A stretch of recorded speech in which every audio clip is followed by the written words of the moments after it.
Hello folks, and welcome back to Wreck and Rule. Today we'll be taking a look at what is quite possibly the most frequently asked question in the Transformers trading card game Facebook group, other than what size sleeves to get to work with the character cards.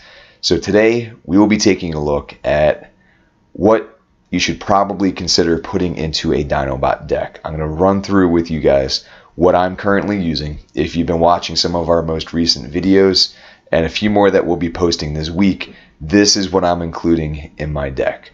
I have a few tweaks I'm still considering making, but let's run through what I have so far. To begin with, let's talk about the Dinobots that we are not putting into our deck. Let's begin with Slag. I know it says Slug, but he will always be Slag to me. That was the original name back in 1985. So Slag, his stats are relatively good. 13 health would make him the highest health of all the Dinobots. 3 defense in Dinobot mode also makes him the most heavily armored character of them. 6 attack in robot mode puts him on par with Grimlock. The downside is that in that heavy hitting mode, he has 0 defense. Any defense that gets through, any attack that gets through, he is going to soak up. And as you guys will see later, the Dinobots do not have much blue in that battle deck, so it is just going to pound into him. That 3 defense in Dino mode helps to stop that a little bit. You can maybe be like a decent damage soaker early, but that 9 cost hurts him. Now, if you don't have Grimlock yet, this might be someone that you could slot into that Grimlock spot, but it will in no way be as optimized. We are also not going to include Swoop. I think Swoop for 6 is actually a pretty good call. His keywords are a little bit tough for some of the decks that you want to put a 6 cost character into. He's a specialist. There can maybe be some tricks in there too.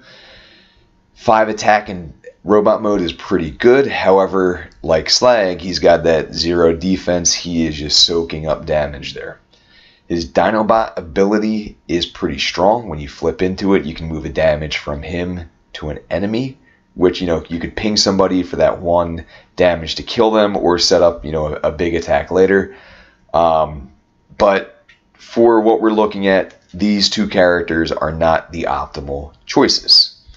Let's move into who we will be using. So first up, we have Snarl. Snarl is quite possibly the weakest link in this deck. However, he still has a lot of utility. His attack stats are pretty good. 4 in Dino mode, 5 in Robot mode. 2 defense is basically the average. That 9 health, however, is a little bit low. Out of all of your Dinobots, Snarl is the most likely to get one-shotted, even early on in the game before we see a ton of upgrades put on the characters. So you do have to be a little bit careful with him. Let's begin by talking about what I think is his more useful mode, which is his robot mode. In robot mode, when you attack, you can put a card from your hand on top of your deck.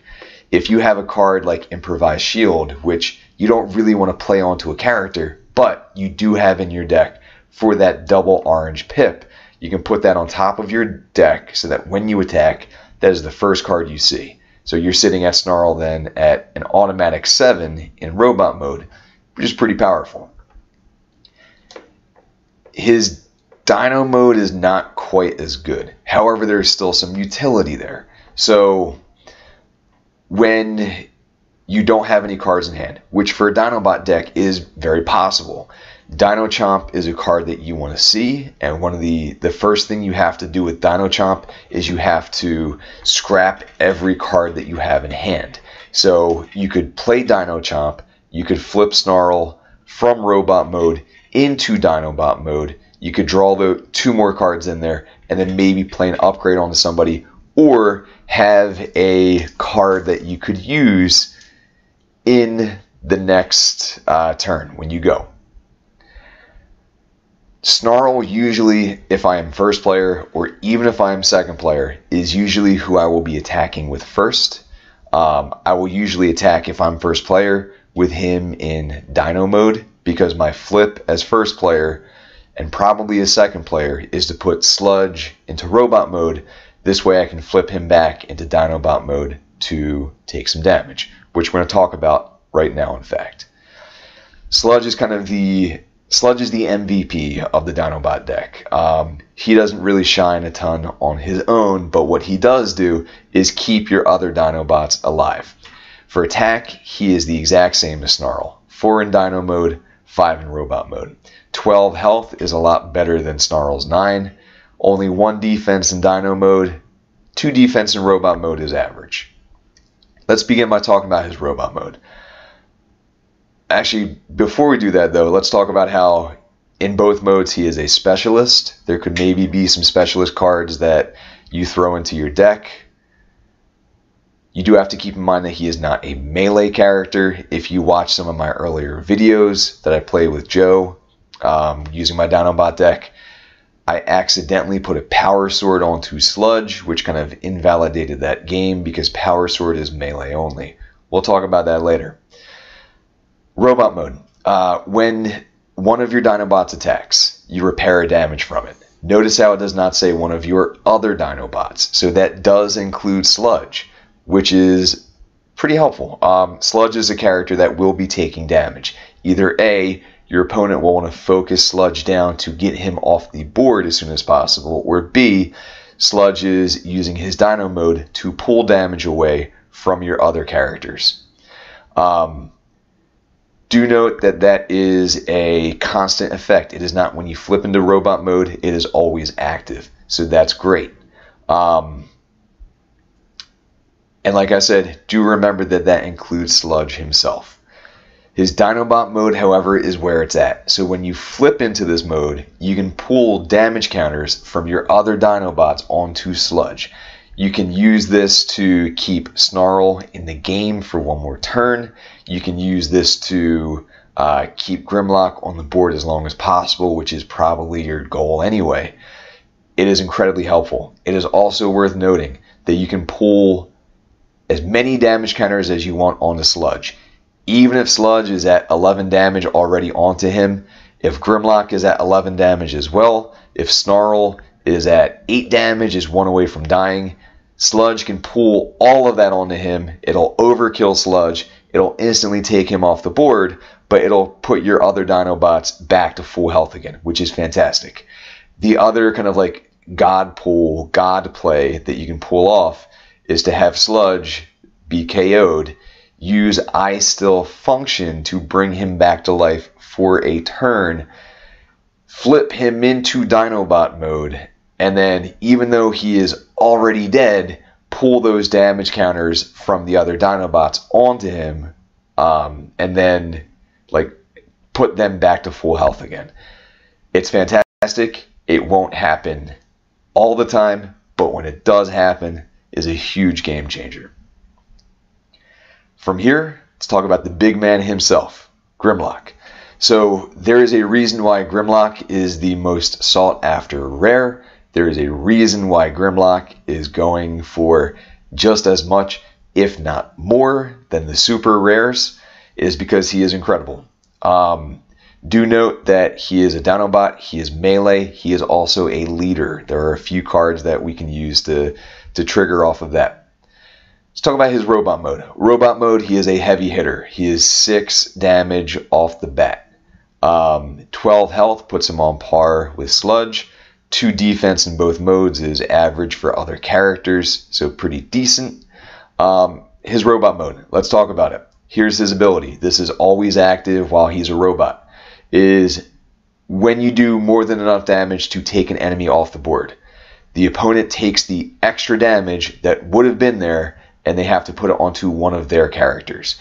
Now they do get to choose that, so keep that in mind. However, Grimlock, especially later in the game when you can get a weapon onto him, is going to hit incredibly hard. I've had games where I am one-shotting, well, not one-shotting, I am killing one Insecticon. That was at, maybe he had 3 damage on him already, and then I am hitting for enough damage to kill that one Insecticon, and then one-shot a second Insecticon off the board in one swing, which is a really powerful play. It is a great ability. Do keep in mind your opponent chooses, however. A lot of people are under the misconception that, you as the Dinobot player would get to choose. His Dino mode is also amazing. Now you do lose some of that base attack value, drops down to 4. However, when you flip into this mode, one of your Dinobots gets bold 3 till the end of the turn. As Dinobots, you want to stack bold upon bold upon bold upon bold as much as possible. Do note, a lot like Sludge's robot mode, this is something that also affects Grimlock himself if you want it to. So you can flip Grimlock into Dino mode, give himself bold 3, and then go for your attack right there. This is also great because it helps both Snarl and Sludge hit a little bit harder. They hit hard in robot mode with 5 attack. Their 4 attack in Dino mode is less scary. However, this could be a way to kind of sneak out some surprise damage that the opponent may not have seen coming. Grimlock is so strong that I think that he's got some possibilities at running him in decks that are not Dinobot focused. And at 10 stars, you have 15 left over to play with. You've got some options there for partners to kind of fill out that list with. Intriguing. I'm going to be playing with that idea more as time goes on. However, Grimlock is fantastic. If you pull him, you will be incredibly happy. If you don't pull him, you will be sad. If you have extras, you'll be able to trade essentially for whatever you want. Or sell him and almost have enough to buy an entire new box. At least for right now, while the game is relatively new and people don't have a ton of extras yet and they're looking to fill out their collection. From here, this right here is the current deck that I'm running. I'm going to go through with you guys each of these different cards. You'll see on the following screens how many of each card I have. I'm going to also talk near the end of the video about some other possibilities that you could slot in to customize this for yourself.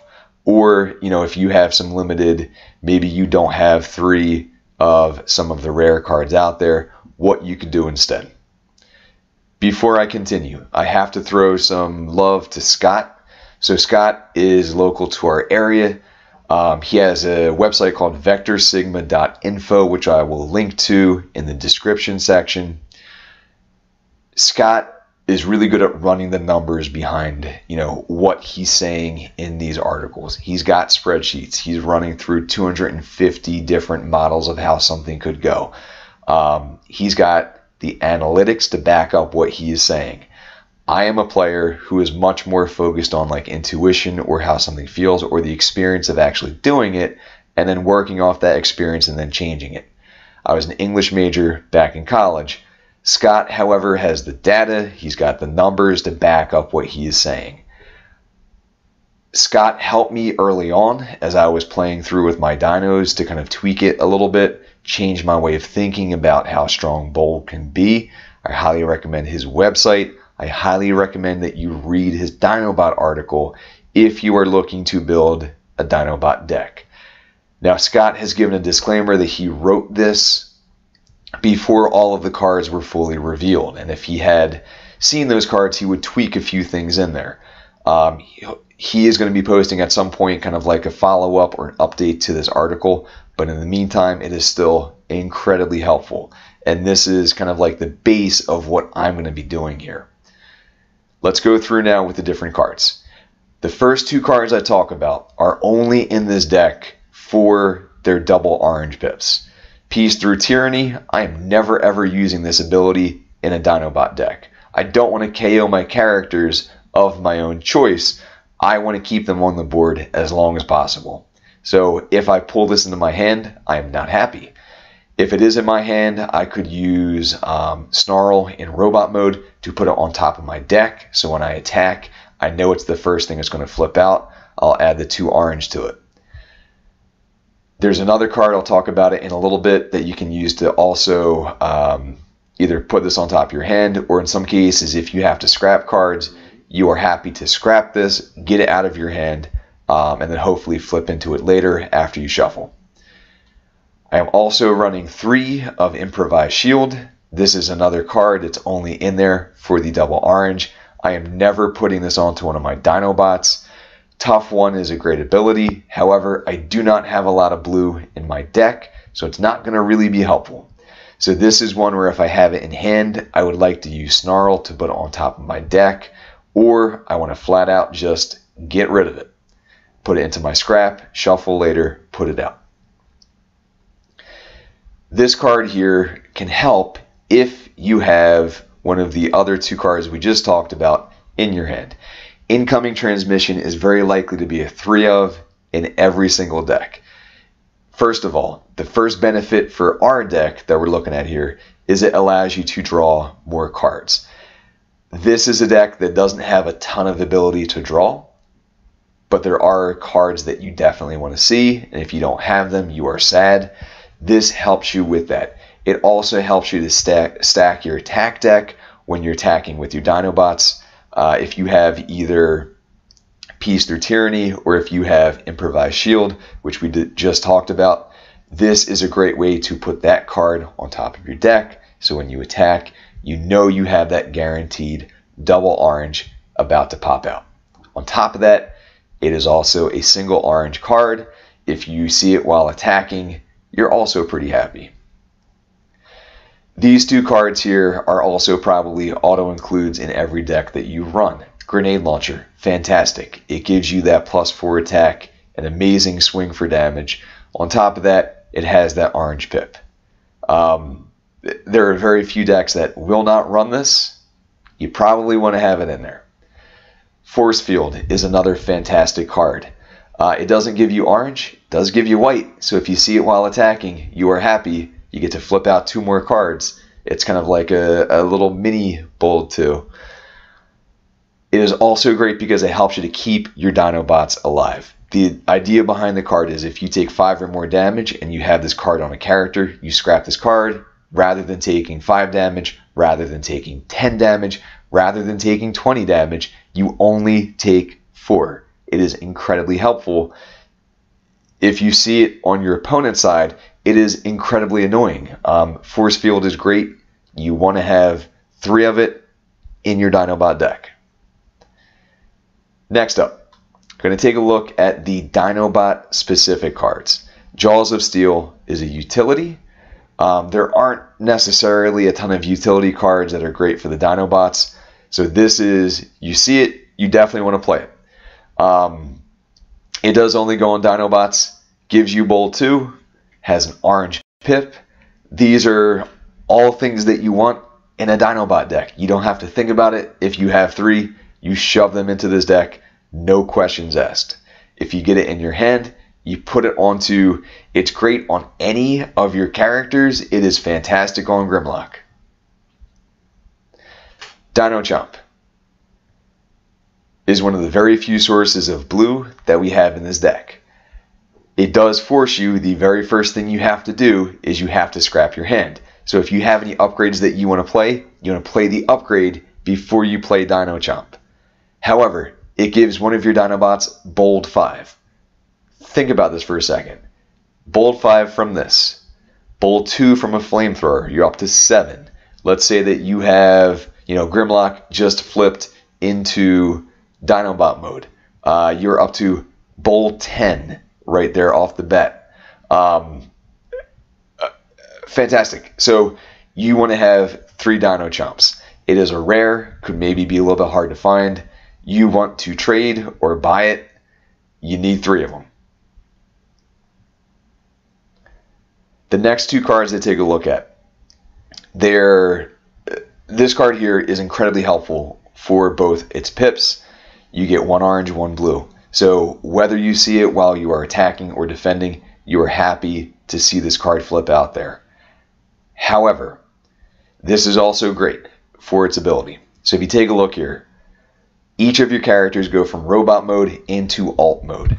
For Grimlock and for Sludge, they both have really powerful abilities for when they flip into Dinobot mode, that if you could do this unexpectedly, or if you can flip one into robot mode to get some effect and then flip it back into Dinobot mode, also incredible.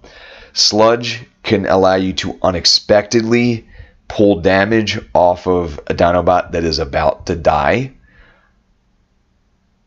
Grimlock could give that bold 3 out there at a moment where normally you wouldn't be able to get that. So you flip Grimlock to Dino mode, give bold 3 to one of your characters. It is incredible. This might also be a 3 of in every deck.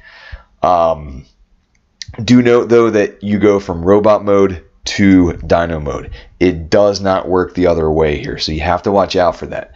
The other thing to be mindful of is that you do have to go with every character on the board that is in robot mode needs to go to alt mode. So if you do want to get, your one flip that you get per turn, just carefully kind of plan this out. So great utility, allows you some tricky plays. It's a little bit less helpful on Snarl. His Dinobot mode isn't incredible, but again, if this is the only card in hand and you want to maybe pull in some upgrades, this could be a way. You've got him in robot mode, you play this card, you now have 0 cards in hand, you flip Snarl to Dinobot mode, now you can draw 2 cards because you've got nothing in hand. Roll out also 3 of, put it into that deck. Matrix of Leadership. For this deck, it is mostly there for the orange and the blue. You're happy if you see it while attacking or while defending. Its ability is helpful too. I mean, a +1 to whatever Dinobot you put it onto. Note that it does not have to go onto a leader. You could put it on the Sludge or Snarl to get that +1. However, if you put it on the Grimlock, you do give not only yourself, but the other characters also get +1 attack. Pretty helpful. The Pierce one is less helpful. Your Dinobots are hitting for amazing damage. But, if you really need to kill somebody and they have a really high defense, that Pierce one could still be useful.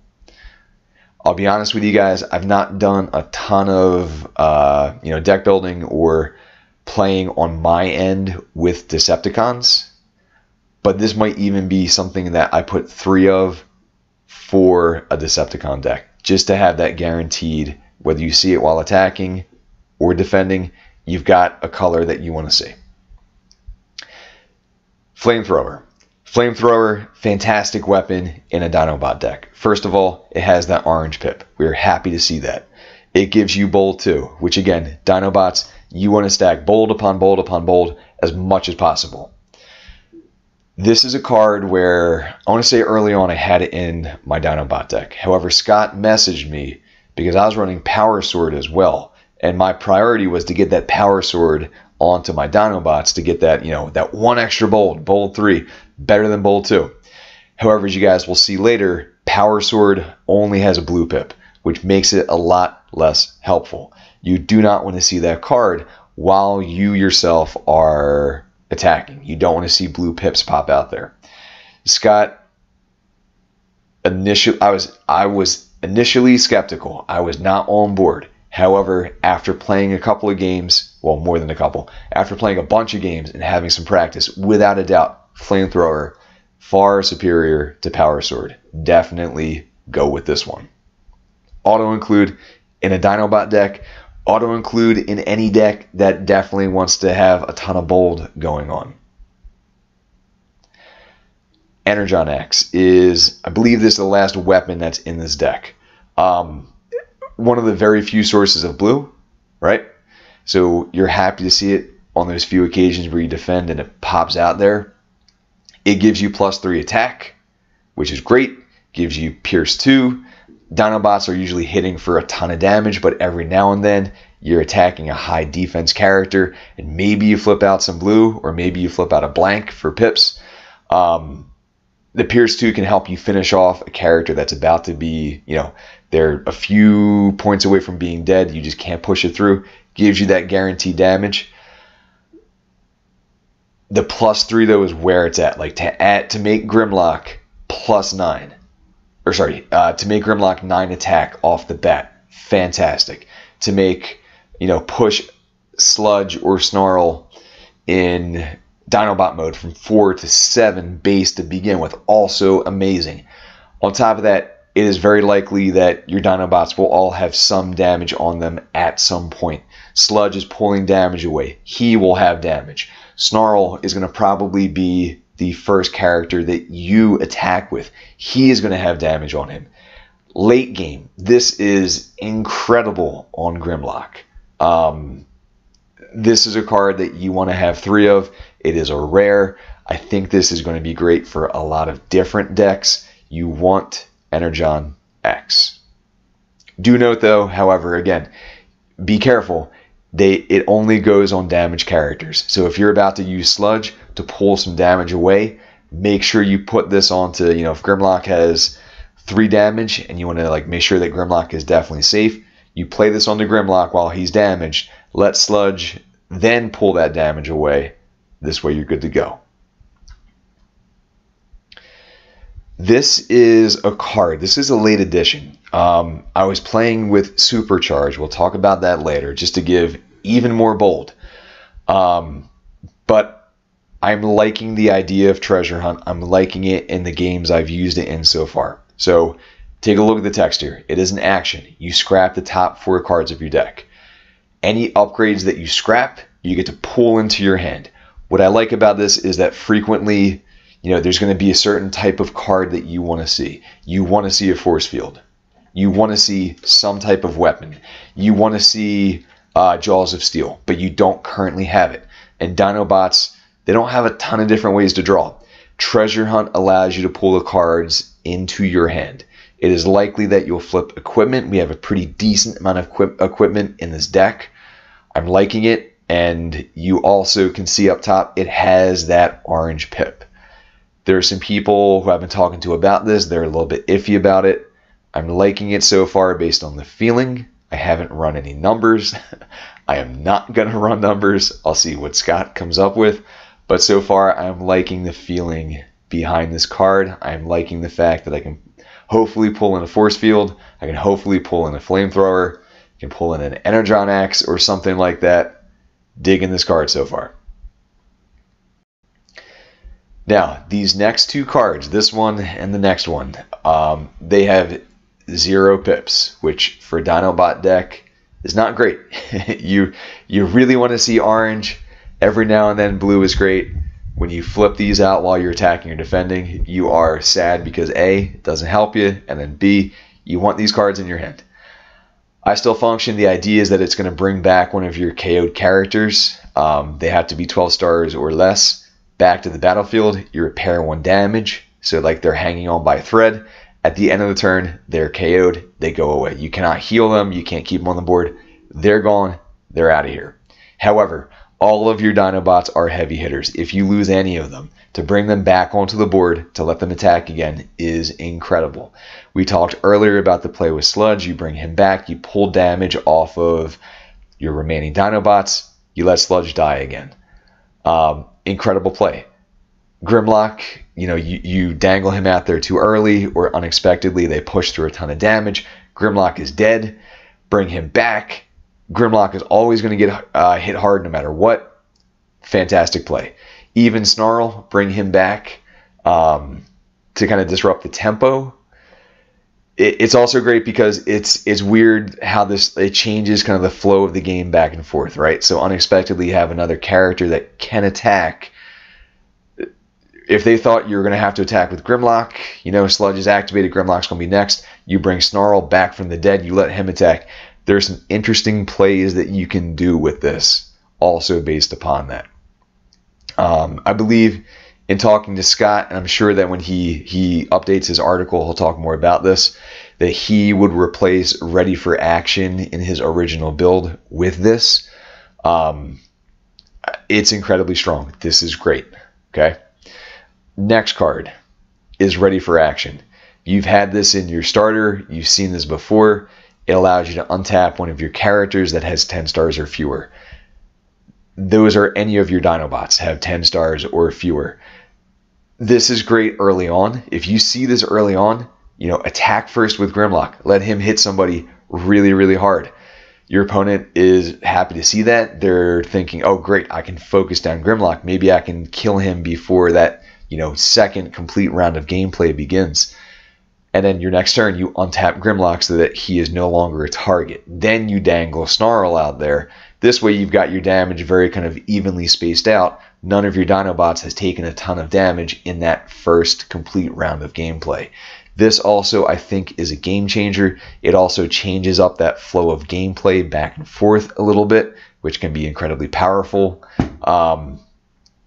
Again, there are a lot of interesting plays with this. It could allow Sludge to pull damage twice in that complete, first round of gameplay that takes place.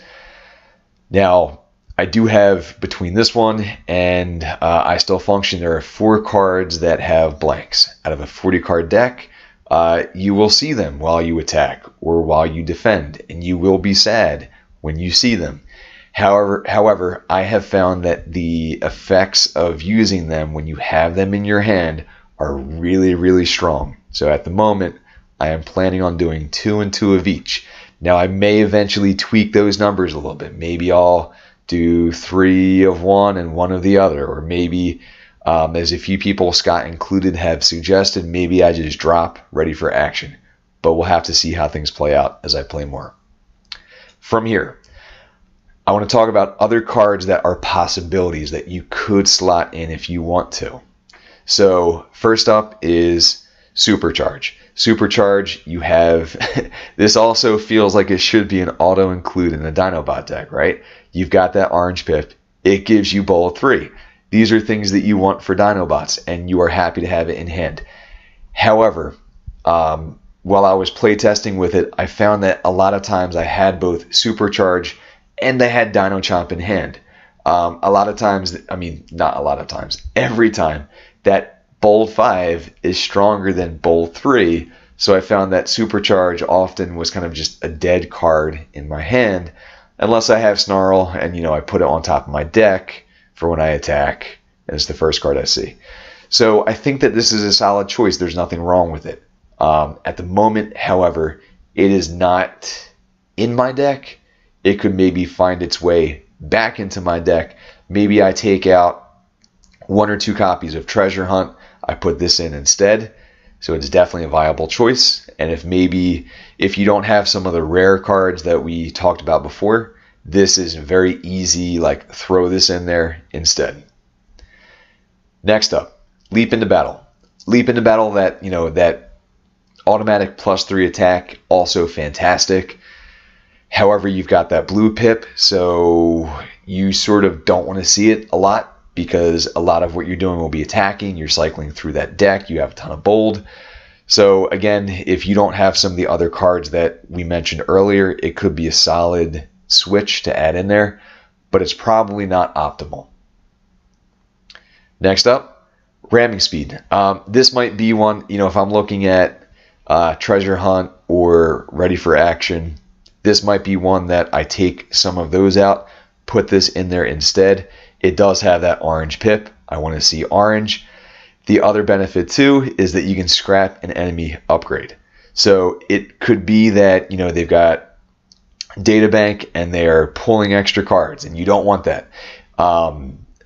You have a force field out there on the table. Their Insecticon is out there. It is 5 away from death. You can't kill it because the max you can do is 4 because they've got that force field. Boom. Use this, take it out, gone, out of there. Force field is going to be a card that you're going to see a lot in a lot of decks that your opponents are playing. This is a good way to get rid of it so that you can push that damage through with Dinobots who are heavy hitters. So this is also a solid card to think about throwing in there. Rapid Conversion allows you to flip one of your characters into the other mode. This is great. Grimlock, you have him in Dinobot mode, you flip into robot mode, and then you flip back into Dinobot mode to get that Bowl 3. Is probably one of the better plays here. There's some other trickier plays you can do too. Dinobots have strong abilities in both of their modes, so being able to manipulate that is fantastic. It gives you a white pip, so it gives you kind of that like mini Bowl 2 that we mentioned before when we were talking about Force Field. As of right now, I'm not running this in my deck. It could slot in there, right? But as of now, I'm not using it.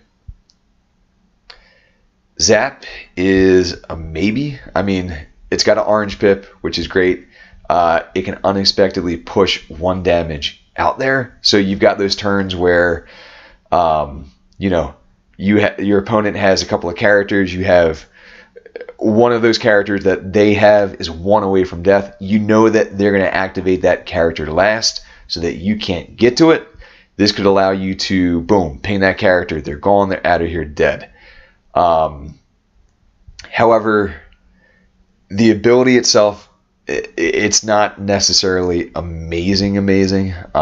Damage is always good. 1 damage is meh, especially when your Dinobots can hit for, 15, 16, 17, 18 or more damage when they attack, which is incredible. Zap is a possibility. It's a common. You have tons of them. If you are working with limited cards right now, you don't have a lot of stuff to choose from, it's a possibility. Databank is a weird sort of maybe. Like, there are a lot of cards in a Dinobot deck that you want to see, that you want to use. The basic idea behind Databank is that rather than just getting to draw 1 card when you start your turn, you essentially get a 2nd card. Or if you have it on 2 characters, you get a 3rd card, right? So on.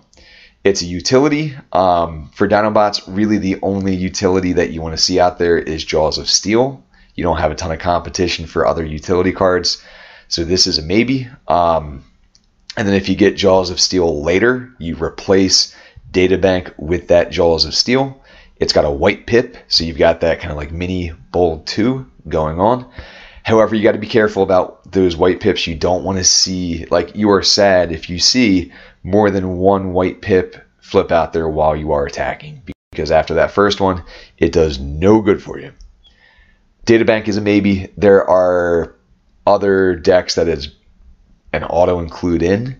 I don't think this is one of them, but it does have its uses. Finally, let's talk about, how the mighty have fallen. Power Sword. When they first spoiled it, we were all hyped up about it, how we're going to put it on all of our Dinobots. I was hyped up about it. Scott made me see the light. First downside is it's only on melee characters. You cannot put it onto Sludge, which I did early on, and that was, embarrassing. I've had some misplays on video. Some of them I knew that you guys would see. Some of them you caught that I didn't notice at the time. It can go on Grimlock. It can go on Snarl. However, that blue pip is what kills it. You don't want to see this while you are attacking. Flamethrower, by far, is that superior card. Again, props to Scott for making me see the light in that regard. From here, guys, that's about it for now. So, let me know what you're thinking. Do you agree? Do you disagree? Do you have some cards that you think could go in there that I did not mention at all? Later this week, you guys will see a couple of games that Joe and I played. We're joined by our buddy Frenchie. You're going to see some Insecticon stuff going on. You're going to see some wacky stuff going on. Joe doing some tanks. I'm going to put up a live play that we did on Friday night, kind of like the archive version of that. So stick around for that. Yeah, one more time, guys. I have to give a lot of props to Scott and his website, vectorsigma.info. If you have stuck around to the end of this video, make sure immediately as you're done, click on that link in the description. Check out what Scott has to say. For now, folks, I hope that you guys are getting some games in. I hope that you're having fun. If you like what we are doing, please subscribe. We're having fun doing it. We're having fun interacting with you guys when you join us when we do our live play episodes. Have a fantastic day, and I'll see you guys around.